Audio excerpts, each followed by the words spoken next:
Good morning. Hope you're doing excellent today. So I want to briefly talk about the time frames in a residential closing sale purchase transaction. So prior to my involvement as the attorney, it's very difficult for me to say what the time frames are because that depends on a lot of different circumstances, how fast or slow it's going to take you to sell your home, to list your home, to find the proper buyer, to negotiate.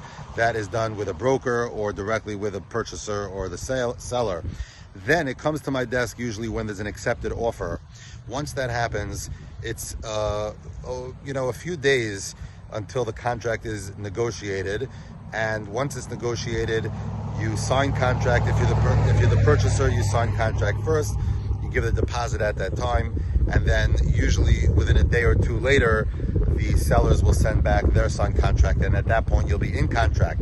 The typical time frames are you have 45 days from when you get your contract back, signed, fully signed, in order to get approved for your mortgage, to get a mortgage commitment. So you'll be working primarily with your mortgage broker during that time, getting them whatever you need to. They'll do an appraisal to figure out the value of the property to make sure that they can loan the amount that you're looking for. And once you get the mortgage commitment, that's usually subject to a couple of conditions, and therefore it's not the day you're going to close. It's usually within a few days to a few weeks later. So the typical time frame is that you'll have 45 days from the day you get a contract signed to get your mortgage approved, and then an additional 15 days, which is a total of 60 days from the contract until the closing. And that day is most typically flexible.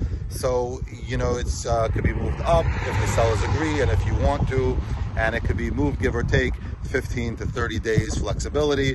Hope this was helpful. Have an excellent day.